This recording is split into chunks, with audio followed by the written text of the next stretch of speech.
Hello बच्चों, कैसे हैं आप लोग। मैं आशा करता हूँ आप लोग ठीक होंगे। तो आज हम जो बात करने वाले हैं वो है कि उच्चतम न्यायालय के न्यायाधीश को अपने पद से कैसे हटाया जाता है। इसको जानने से पहले हमें ये जानना होगा कि आखिर पद से जो हटाया जाता है, क्या न्यायालय के जो उच्चतम न्यायालय के सिर्फ न्यायाधीश को ही हटाया जा सकता है कि किसी और को भी हटाया जा सकता है। तो जितने भी हैं, चाहे वो कार्यपालिका हो, न्यायपालिका हो या विधायिका हो, सभी को जो है उनके पद से हटाया जा सकता है। क्यों हटाया जा सकता है? क्योंकि यहाँ पे कोई भी बॉडी ऐसी नहीं है कि जो सर्वोपरि है। सर्वोपरि का मतलब कि वो ऐसी कोई बॉडी नहीं है कि जो केवल और केवल उसी की ही चलेगी, यानी कि जिस जो भी आदेश है उसने पारित कर दिया और सबको वही उसी आदेश का, उस ऑर्डर का जो है फॉलो करना है और उसके ऊपर जो है कोई भी उंगली उठा नहीं सकता है, वो चाहे जो करे। तो ऐसा नहीं है। सर, जितनी भी बॉडी है उन सभी को उनकी जो है शक्तियाँ दी गई हैं, वो संविधान में परिभाषित कर दी गई है कि किसको कितनी शक्तियाँ दी गई हैं या अपनी शक्तियों का प्रयोग ये किस दायरे में रहकर ये अपनी शक्तियों का प्रयोग करेंगे या किस सीमा तक कर सकते हैं। अगर अपनी शक्तियों का प्रयोग वो सीमा के बाहर जाकर के करते, जो दायरा है उस दायरे से बाहर जाकर के करते हैं, तो उस पर जो है, अब जैसे न्यायपालिका अपने दायरे से बाहर जाकर के करती है, तो उस पर जो विधायिका है वो क्या करेगी, उस पर उंगली उठाएगी, उस पर नज़र रखे रहती है कि ये अपने दायरे से बाहर न जा पाए। अगर कार्यपालिका जाती है बाहर तो भी विधायिका इस पर क्या करती है, नज़र रखती है। अगर विधायिका अपने जो दायरा है उसका, उस दायरे से अगर बाहर जाती है तो उस पर न्यायपालिका क्या करती है, अपनी नज़र रखती है। तो इसी हिसाब से समझा जा सकता है कि कोई भी बॉडी सर्वोपरि नहीं है, वो एक दूसरे के नज़र में ही रहते हैं और संविधान में इनके जो कार्य हैं उनको परिभाषित कर दिया गया है। इनका जो आधार है, किस आधार पर इनको हटाया जा सकता है, वो भी परिभाषित कर दिया गया है और इनकी जो शक्तियों का दायरा है वो भी परिभाषित कर दिया गया है।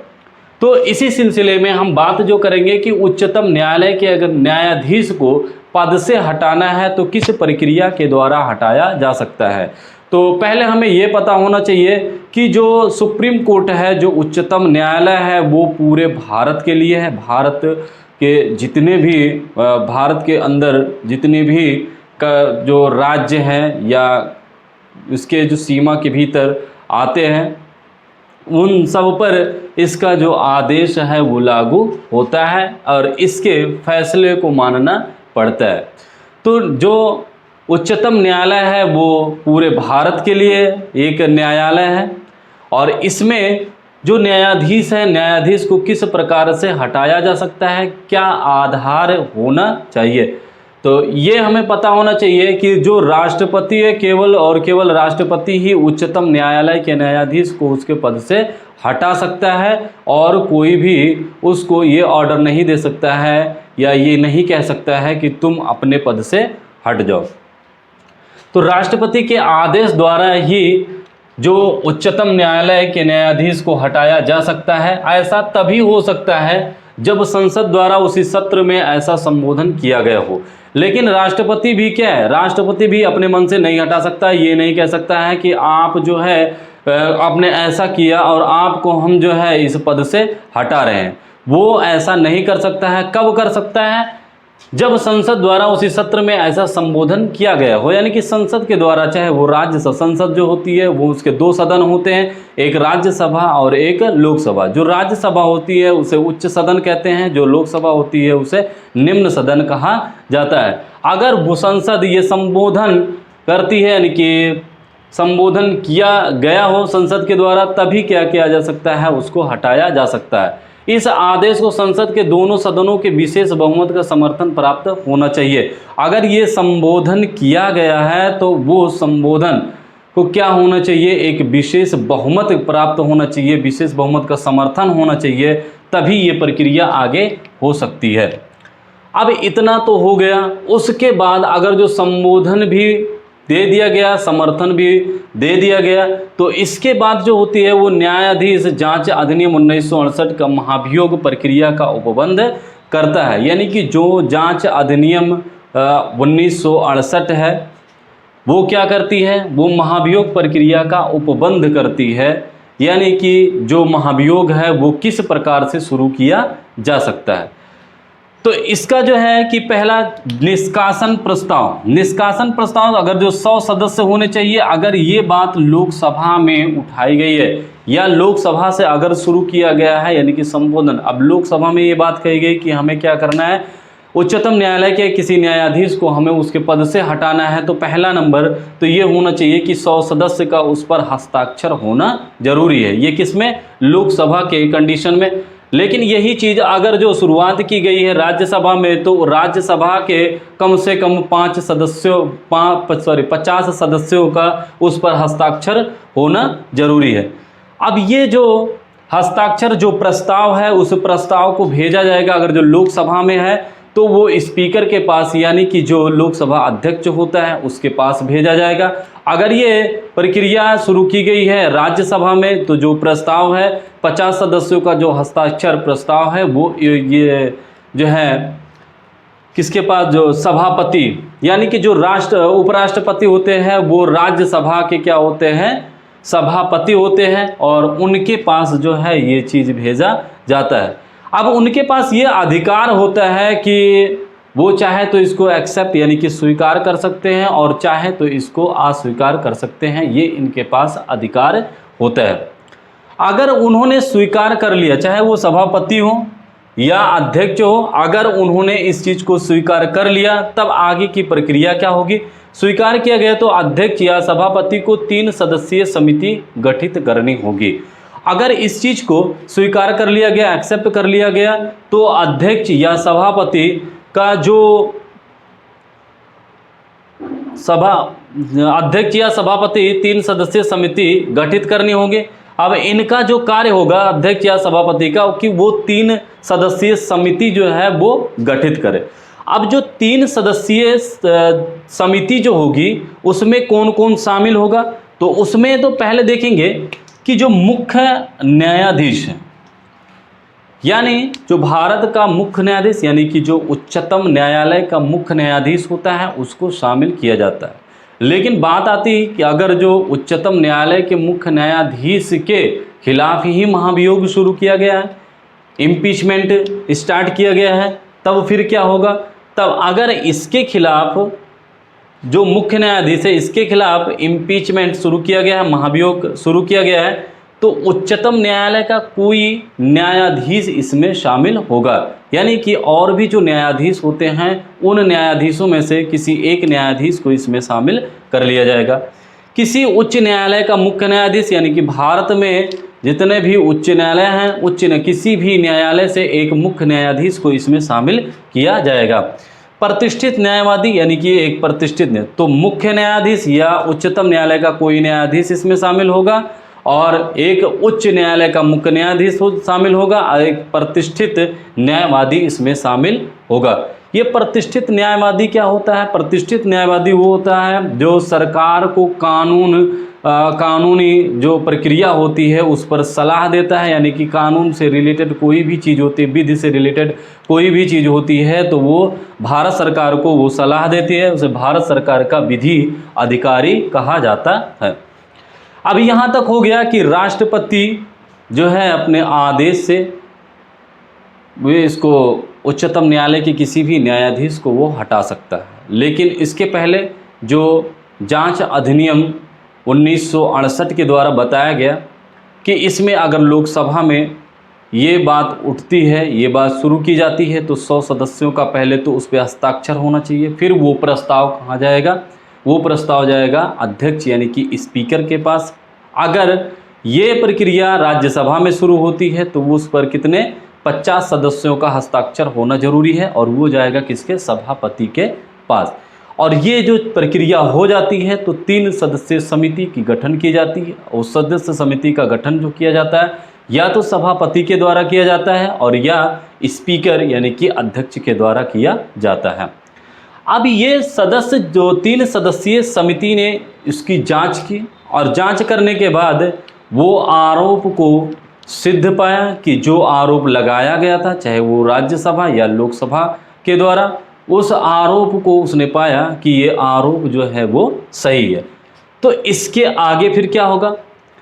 तो यदि समिति आरोपों को प्रमाणित मानती है, यानी कि जब आरोप सिद्ध हो जाते हैं तब उसके बाद क्या होगा?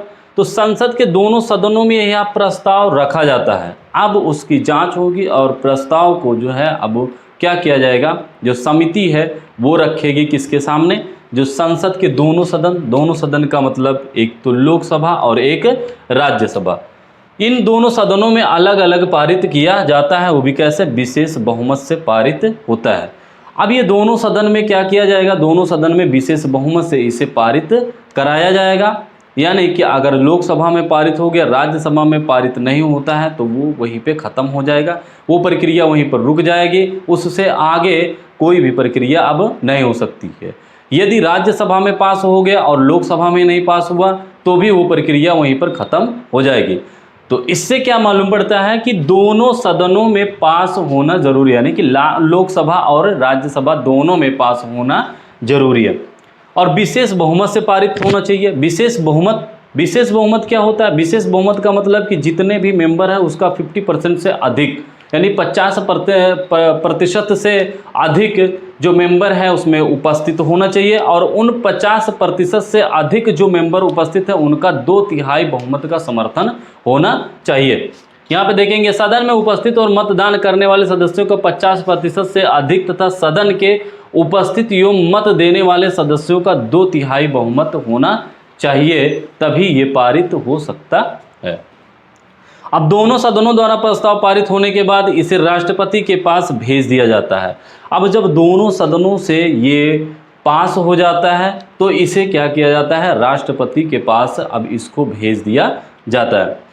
अब राष्ट्रपति आदेश द्वारा उस न्यायाधीश को पद से हटा सकता है। अब जब ये प्रस्ताव पारित हुआ, पारित होने के बाद ये कहाँ गया? राष्ट्रपति के पास गया। अब राष्ट्रपति क्या कर सकता है? इसको जो है राष्ट्रपति आदेश द्वारा उस न्यायाधीश को पद से हटा सकता है। लेकिन भारत के इतिहास में ऐसा अभी कभी हुआ नहीं है कि किसी भी राष्ट्रपति को किसी भी न्यायाधीश को, उच्चतम न्यायालय के न्यायाधीश को उसके पद से महाभियोग द्वारा हटाया गया हो। लेकिन 1991 से 93 में देखा गया कि जो वी रामास्वामी हैं इनके खिलाफ महाभियोग लाया गया था। इनके खिलाफ जब महाभियोग लाया गया और इनको जब हटाने की बारी आई तो पहले हमने जैसे बताया कि दोनों सदनों में इसका पारित होना जरूरी है। तो ये जो है पहले पारित हो गया किसमें? ये पारित हो गया राज्यसभा में, लेकिन लोकसभा में जो है वो कांग्रेस ने अपना वोट नहीं दिया, इसलिए उस प्रक्रिया जो हुई वहाँ समाप्त हो गई। तो महाभियोग जो लाया गया था वो वी रामास्वामी के खिलाफ लाया गया था, लेकिन महाभियोग के द्वारा इनको हटाया नहीं गया। क्यों? क्योंकि जो लोकसभा है, लोकसभा में वो पारित नहीं हो पाया। अब बात आती है कि इनको किस आधार पर हटाया जाएगा। भाई संविधान में ये भी परिभाषित किया गया है कि इनको किस आधार पर हटाया जाएगा, क्या गलती होगी इनकी तब इनको इनके पद से हटाया जाएगा, या ऐसे ही हटा दिया जाएगा जब मन होगा संसद का, जब मन होगा राष्ट्रपति का। तो ऐसा नहीं है, संविधान में इस चीज़ को परिभाषित कर दिया गया है। तो आधार जो है वो है सिद्ध कदाचार या अक्षमता। ये सिद्ध कदाचार क्या होता है? यानी कि कोई भी ऐसा कार्य जो जानबूझ करके किया गया हो आपके दायरे में, या आप जहाँ जिस क्षेत्र में, जिस फील्ड में काम करते हैं उस क्षेत्र में ये कहा गया कि आप इस तरीके से कार्य नहीं कर सकते हैं और आपने जानबूझ करके वो कार्य किया तो उसे कदाचार कहते हैं। जैसे अगर जो सुप्रीम कोर्ट यानी कि उच्चतम न्यायालय के न्यायाधीश की बात की जाए तो इसमें कहा गया है कि ये पक्षपात नहीं करेंगे, ये क्या होते हैं? निष्पक्ष होते हैं, यानी कि किसी के फेवर में ये बात नहीं करेंगे, किसी के फेवर में ये फैसला नहीं करेंगे, रिश्वत नहीं लेंगे। ये क्या है? इनका एक दायरा, इस दायरे में ही रहकर इनको कार्य करना है। अगर इन्होंने रिश्वत लिया या पक्षपात किया तो इसका मतलब ये दायरे से कहाँ जा रहे हैं? बाहर जा रहे हैं। और अगर जो दायरे से बाहर जा रहे हैं तो फिर उन पर जो नज़र रख रही है वो कौन है? वो है संसद, विधायिका है। तो इस आधार पर क्या किया जा सकता है? उनको उनके पद से हटाया जा सकता है। उनके खिलाफ महाभियोग लाया जा सकता है। अक्षमता के आधार पर, अक्षमता यानी कि आपको जिस फील्ड में काम करना है, आपकी जितनी कैपेबिलिटी थी, आपके पास जितनी कैपेबिलिटी होनी चाहिए उतनी कैपेबिलिटी आपके पास नहीं है, यानी कि जितनी क्षमता होनी चाहिए उतनी क्षमता अब आपके पास नहीं है, तो आपको उस पद से हटा दिया जाएगा। ये माना जाएगा कि आप इस पद के योग्य नहीं हैं।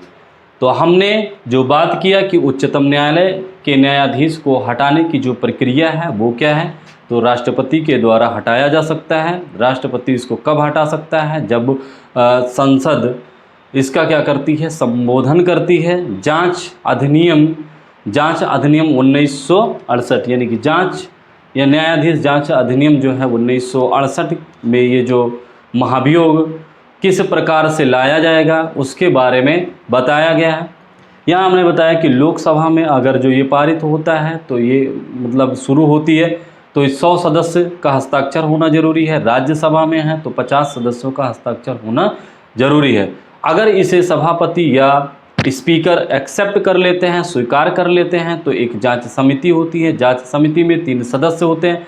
जांच समिति ये अप्रूव कर देती है कि हाँ जो आरोप लगाया गया वो आरोप सही है, तो इससे जो है दोनों सदनों के सामने ये प्रस्ताव रखा जाता है और उस प्रस्ताव को पारित कराया जाता है। अगर दोनों सदनों के द्वारा इस प्रस्ताव को पारित कर दिया गया विशेष बहुमत से, तो राष्ट्रपति अपने आदेश से उसे जो है किसी भी न्यायाधीश को, यानी कि उच्चतम न्यायालय के जिस न्यायाधीश के ऊपर आरोप लगा है उस न्यायाधीश को उसके पद से हटा सकता है।